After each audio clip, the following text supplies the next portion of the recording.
हमारी एंक्लेक्स की next strategy है एलिमिनेट कंपेरेबल और अलाइक ऑप्शंस। मतलब कि ऑप्शंस में जो भी कंपेरेबल एंड अलाइक होंगी तो हम उनको एलिमिनेट कर सकते हैं। तो आइए अभी स्टेटमेंट देखते हैं। The nurse is caring for a group of clients. On review of the client's medical record, the nurse determines that which client is at risk for excess fluid volume. तो कौन से क्लाइंट में fluid volume access होने का risk है। यहाँ पे हमारे पास 4 क्लाइंट्स हैं।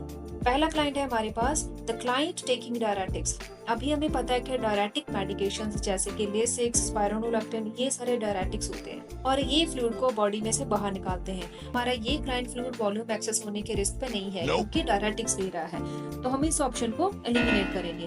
तो हमारा दूसरा क्लाइंट है द क्लाइंट विद एन इलियोस्टमी। इलियोस्टमी एक सर्जिकल प्रोसीजर है। यहाँ पे इलियम को, जो कि स्मॉल इंटेस्टाइन का पार्ट होता है, उसको सर्जिकली स्टोमा बना के एब्डोमिनल वॉल पे अटैच कर देते हैं। ये प्रोसीजर उन क्लाइंट्स में किया जाता है जिनमें लार्ज इंटेस्टाइन नहीं होती, मतलब रिमूव की होती है due to any injury, disease और कैंसर। और इलियोस्टमी में जो भी स्टूल आता है वो लिक्विड होता है, जिसका मतलब है कि patient is losing fluids through ileostomy, not retaining in the body. तो इलियोस्टमी वाले पेशेंट में फ्लूइड वॉल्यूम एक्सेस होने का रिस्क नहीं है और हम इस ऑप्शन को भी एलिमिनेट कर सकते हैं। अब हमारा तीसरा क्लाइंट है the client with kidney disease.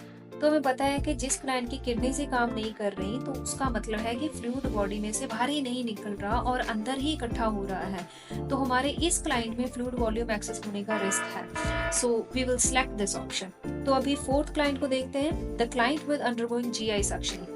तो जीआई सक्शन मतलब जीआई का जो भी एसिड एंड फ्लूइड है वो सक्शन के थ्रू बाहर आ रहा है, जिससे पेशेंट फ्लूइड लॉस कर रहा है और इस क्लाइंट में फ्लूइड वॉल्यूम एक्सेस होने का रिस्क नहीं है, तो हम इसे भी एलिमिनेट करेंगे। अभी लास्ट में हमारा आंसर थर्ड है the client with kidney disease. अभी इन ऑप्शंस में से आपने एक बात नोटिस की होगी कि इनमें 3 ऑप्शंस कंपेरेबल और अलाइक थी।